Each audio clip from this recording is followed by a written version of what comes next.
1. Politik untuk kesejahteraan dan kejayaan. Perlu dipahami bahwa dengan berkembangnya organisasi di kalangan pemuda, juga diikuti oleh berkembangnya organisasi wanita atau perempuan di Indonesia. Pada tahun 1912, berdiri organisasi perempuan yang pertama, yakni Putri Mardika. Di Jakarta, organisasi itu bertujuan untuk membantu bimbingan dan penerangan pada gadis bumi putra dalam menuntut pelajaran dan mengemukakan pendapat di muka umum, serta memperbaiki hidup wanita sebagai manusia yang mulia. Sebagai aktivitas dilakukan oleh organisasi itu, terutama memberikan biaya siswa untuk menunjang pendidikan dan penerbitkan majalah Wanita Putri Mardika. Beberapa tokoh yang pernah duduk dalam kepengurusan Putri Mardika yaitu Sabarudin, R.A. Sutinah, Joyo Pranoto, R.R. Rukmini, dan Sadikun Tonjo Kusumo. Kartini Fonds didirikan atas usaha N.Y. CTH Van Deventer, seorang penasehat politik etis. Perkumpulan didirikan pada 1912 dengan tujuan untuk mendirikan Sekolah Kartini. Setelah itu muncul dan berkembangnya organisasi perempuan di berbagai daerah. Juga organisasi-organisasi perempuan sebagai bagian dari organisasi yang sudah ada, seperti organisasi wanita Muhammadiyah, organisasi wanita di Taman Siswa, organisasi perempuan di BU, dan begitu seterusnya. Berkembangnya berbagai organisasi wanita tersebut mendorong pergerakan wanita untuk lebih berperan untuk meningkatkan kesejahteraan kaum perempuan wanita yang menggeram pendidikan juga semakin banyak. Dengan demikian, wawasan mereka juga semakin berkembang untuk memberi dukungan terhadap organisasi-organisasi pergerakan pada umumnya. Diadakannya Kongres Pemuda yang kemudian melahirkan Sumpah Pemuda tersebut menampakkan ikut mengamati perjuangan organisasi pergerakan perempuan di Indonesia. Seide dengan pelaksanaan Kongres Pemuda itu, kemudian organisasi wanita yang telah berkembang di berbagai daerah di Indonesia itu mengadakan Kongres Perempuan Indonesia pada tanggal 22 sampai tanggal 25 Desember 1928 di Pendopo Joyodipuro yang dipimpin oleh N.Y. R.A. Sukanto. Kongres itu diprakarsai oleh N.Y. Sukanto di pergerakan pada umumnya.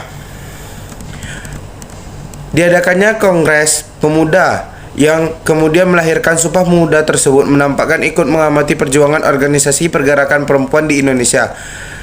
Seide dengan pelaksanaan Kongres Pemuda itu, kemudian organisasi wanita yang telah berkembang di berbagai daerah di Indonesia itu mengadakan Kongres Perempuan Indonesia pada tanggal 22 sampai tanggal 25 Desember 1928 di Pendopo Joyodipuro yang dipimpin oleh N.Y. R.A. Sukanto. Kongres itu diprakarsai oleh N.Y. Sukanto, N.Y. Hajar Dewantara, dan N.N. Suyatin. Kongres itu bertujuan untuk menjalin persatuan di antara perkumpulan wanita dan memajukan wanita. Dalam Kongres Perempuan Indonesia 1 itu dihadin oleh 30 organisasi wanita. Kongres Perempuan Indonesia 1 itu perempuan bagian penting bagi kesatuan pergerakan wanita Indonesia. Untuk mengenang sejarah Kongres Perempuan, maka setiap tanggal 22 Desember diperingati Hari Ibu di Indonesia. Pada perkembangan selanjutnya, organisasi berubah nama sebagai Perserikatan Perhimpunan Istri Indonesia (PPPD). Perjuangan organisasi itu semakin kuat dan didirikannya Istri Sadar dan Istri Indonesia. Istri Sadar didirikan oleh Suwani Prigodino pada 1930 di Bandung. Organisasi itu bertujuan meningkatkan kesadaran wanita Indonesia untuk memperkokoh cita-cita Indonesia merdeka. Organisasi ini sejalan dengan PNI yang menolak poligami. Sejumlah Istri Indonesia Selanjutnya, Istri Indonesia didirikan 1930 32. Organisasi itu didirikan berdasarkan nasionalisme dan demokrasi. Tujuan Istri Indonesia adalah mencapai Indonesia Raya dan bersikap kooperatif terhadap pemerintahan Belanda. Tokoh-tokoh organisasi itu adalah N.Y. Sunario, Mangun Puspito, dan Maria Ulfah Santoso. Kongres Perempuan 1 dan juga semakin meningkatnya gerakan organisasi wanita telah ikut mendorong bagi kemajuan perjuangan bangsa Indonesia untuk mencapai kejayaan. Kejayaan ini dalam rangka menuju cita-cita kemerdekaan. Pemuda yang berpolitik. Seperti yang dijelaskan bahwa pada tahun 1931 secara resmi telah berdiri organisasi pemuda hasil fusi yang bernama Indonesia Muda. Mereka para anggota penuh semangat untuk memperjuangkan Indonesia bersatu, Indonesia yang merdeka. Pada mulanya, perkumpulan Indonesia Muda tidak diperbolehkan terlibat dalam politik. Tekanan pemerintahan terhadap larangan berpolitik mendorong anggota Indonesia Muda untuk mendirikan perkumpulan lain, bahkan tersebar di berbagai organisasi politik atau golongan yang ada.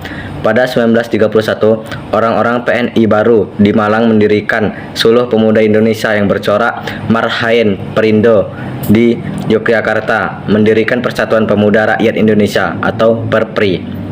Dari perkumpulan Islam misalnya, berdiri JIB Bagian Keputrian, Pemuda Muslim Indonesia, Pemuda Muhammadiyah, Pemuda Perserikatan Ulama, Pemuda Persatuan Islam, dan Ansor NU. Dari pemuda Kristen misalnya, lahir Persatuan Pergerakan Pemuda Kristen, sementara pemuda Katolik melahirkan Mudo Katolik. Dari partai politik Suluh Pemuda Indonesia, Barisan Pemuda Gerindo, Yayasan Obor Pasundan, perkumpulan lainnya seperti Taman Siswa, Persatuan Pemuda Teknik, Persatuan Putri Cirebon, Kebangunan Sulawesi, dan Minangkabau. Di dalam organisasi ini, para pemuda dapat bersentuhan dengan kegiatan politik sesuai dengan dinamika organisasi induknya. Dalam gerakannya, para pemuda juga melakukan kegiatan kepanduan. Kepanduan itu berasal dari Kepanduan Jongjava, Pemuda Sumatera, dan organisasi pemuda lainnya.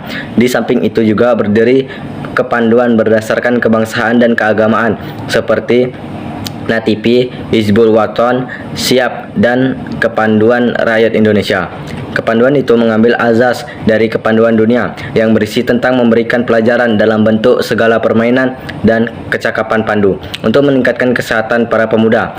Dalam kegiatan kepanduan ini, para pemuda dengan payung kegiatan kesehatan bisa dikaitkan dengan pembinaan disiplin seperti baris berbaris, dan kegiatan ini dapat ditumbuhkan semangat termasuk kemudian semangat patriotisme dan nasionalisme atau cinta tanah air seperti dikembangkan di lingkungan Hizbul Waton. 3. Nasionalisme yang revolusioner. Sebagai seorang terpelajar, Soekarno muncul sebagai seorang pemuda cerdas yang memimpin pergerakan nasional baru. Ia mendirikan partai dengan nama Partai Nasional Indonesia pada tanggal 4 Juli 1927. Partai itu bersifat revolusioner. Sebelumnya partai itu bernama Algemene Studi Club. Soekarno memimpin partai itu hingga Desember 1929. Jumlah anggotanya hingga saat itu mencapai 1.000 orang. Soekarno juga turut serta memprakarsal berdirinya Permufakatan Perhimpunan-Perhimpunan Politik Kebangsaan Indonesia atau PPKI pada 1927. Pada 28 Oktober 1928, organisasi ini ikut menyatakan ikrar tentang tanah air yang satu bangsa, berbangsa satu, dan berbahasa satu, yaitu Indonesia. Pernyataan Sumpah Pemuda itu membawa dampak luas pada masyarakat untuk menumbuhkan nasionalisme yang kuat. Di daerah-daerah munculnya nasionalisme yang digerakkan oleh tradisi dan agama. Mereka terinspirasi oleh para pemimpin pergerakan nasional yang ada di Jakarta. Oleh karena itu, perlawanan terhadap kekuasaan kolonial pada masa pergerakan banyak berbasis pada masalah perkumpulan agama. Di pihak lain, karena gerakan-gerakannya yang cenderung keras, komunis merupakan target langsung dari pemerintah Belanda. Untuk demikian, Belanda tidak dapat mempertahankan kekuasaan mereka di daerah-daerah yang berbasis komunis. Pada saat itu, semangat untuk memerangi imperialisme dan kolonialis begitu kuat di lingkungan pengikut-pengikut PKI. Pengikutan Malaka masih terus dapat mempertahankan kerangka struktur yang biasanya dilakukan oleh kontak pribadi di desa-desa atau bekerja sama dengan organisasi-organisasi agama lainnya. Sementara itu, Partai Nasional Indonesia atau PNI terus mengerolakan program-program perjuangan, kritik tajam terhadap kekejaman kolonialisme dan imperialis terus dilancarkan. Oleh karena itu, PNI di bawah pemimpin Insinyur Soekarno terus mendapat tekanan dari Belanda. Soekarno sebagai pemimpin PNI karena aksi-aksi yang dengan radikal terhadap pemerintah Belanda akhirnya ditangkap dan diadili. Menjelang vonis pengadilan dijatuhkan, Soekarno sempat mengucapkan pidato pembelaan untuk membakar semangat para pejuang. Pidato pembelah itulah yang kemudian dibukukan dengan judul Indonesia Mengugat. Pidato pembelaan Bung Karno yang kemudian diberi judul Indonesia Mengugat itu telah ikut membangun kesadaran tentang dampak penjajahan dan imperialisme modern yang akan membawa kesengsaraan dan penderitaan rakyat. Oleh karena itu, setiap organisasi dan partai yang berjiwa kemerdekaan akan menolak dan melakukan perlawanan terhadap kekejaman penjajah dan imperialisme.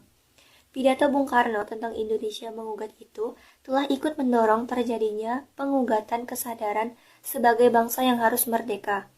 Pidato pembelaan Bung Karno yang cukup kritis dan keras untuk tidak mempengaruhi pendirian hakim, putusan pengadilan akhirnya menjatuhkan hukuman kurungan kepada Soekarno. Ia ditahan di penjara Sukamiskin selama 4 tahun, terhitung Desember 1930. Selama Soekarno menjalani masa penahanannya, PNI pecah menjadi dua.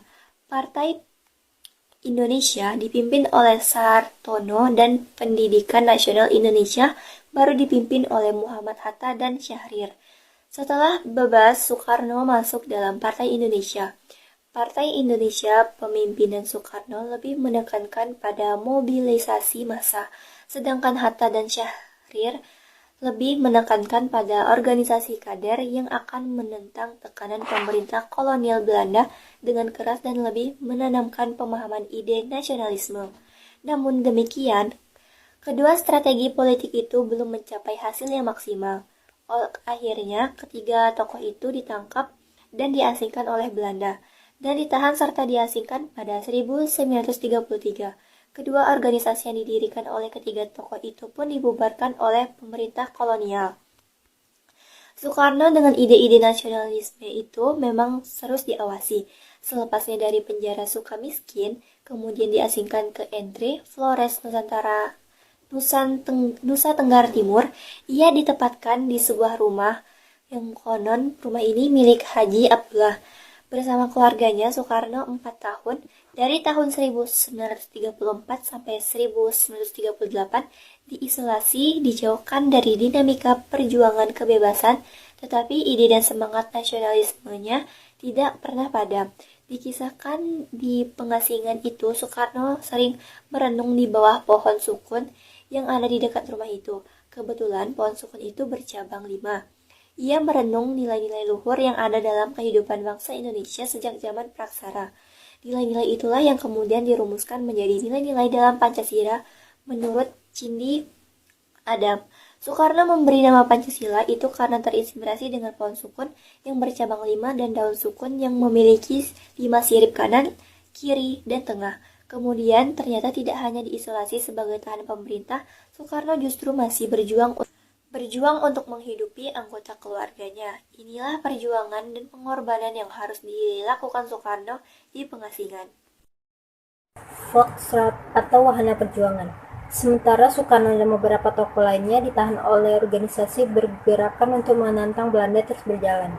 Pengelompokan Peradilan Maris mendirikan Gerakan Rakyat Indonesia Gerindo di bawah kepemimpinan Pami Safiruddin dan Aka Gani.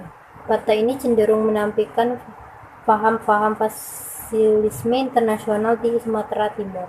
PNI, PKI, PERMI, dan juga Partindo, pemimpinnya berasal dari organisasi radikal dari tahun ke tahun sebelumnya.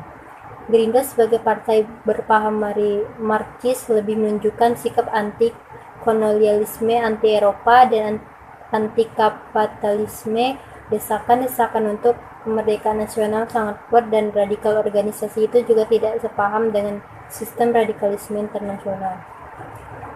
Pertahanan dan kapital, restorasi hak-hak dan tanah bumi. Sementara itu, Gabungan Politik Indonesia GAPI didirikan pada tahun 1939 dan tokoh pendirinya itu adalah Muhammad Husni Thamrin. Pada tahun 1929, pemimpin PNI ditangkap untuk melanjutkan perjuangannya. Maka dibentuklah fraksi baru dalam Volksrat yang bernama Fraksi Internasional. Pada Januari 1930 di Jakarta, fraksi itu diketahui oleh Muhammad Husni Thamrin yang beranggotakan 10 orang yang berasal dari Jawa, Sumatera, Kalimantan. Tujuan organisasi itu untuk menjamin kemerdekaan Indonesia pada waktu yang tersingkat-singkatnya. Pada akhir tahun 1929, pemimpin PNI ditangkap. Penangkapan pemimpin PNI menjadi pembicaraan di kalangan fraksi internasional. Mereka mengancam tindakan pemerintahan terhadap ketidakadilan yang terdapat terhadap gerakan yang dilakukan oleh pemerintah kolonialisme. Atas usulan fraksi nasional itu, Volksrat menunjang ulang kebijakan pemerintah kolonialisme. Fraksi internasional juga menolong usulan pemerintah untuk memperkuat pertahanan yang dapat menghabiskan biaya yang besar. Menurut fraksi nasional, lebih baik biaya itu digunakan untuk meninggalkan kesejahteraan rakyat. 5. Tamatnya Kemaharajaan Belanda. Ratusan tahun sudah Belanda membangun kemaharajaan di Kepulauan Indonesia di tanah Hindia Belanda. Secara iteran, pejuang dan para pemuda yang kemudian berpolitik untuk mewujudkan persatuan guna melawan penjajahan. Roda kebangsaan digerakkan untuk melawan ganasnya roda kolonialisme dan imperialisme. Tetapi dampaknya roda kolonialisme dan imperialisme itu masih cukup kokoh, tetapi para pejuang dan intelek muda kita tidak pernah putus asa. Roda kebangsaan terus digerakkan di berbagai penjuru yang dipandang memungkinkan untuk mendapatkan kebebasan, termasuk melalui Volksrat. Kebijakan politik etis telah diharapkan sebagai pengaman dari sebuah pertanggungjawaban pemerintah kolonial terhadap negeri jajahan yang rakyatnya sudah lama dibuat menderita.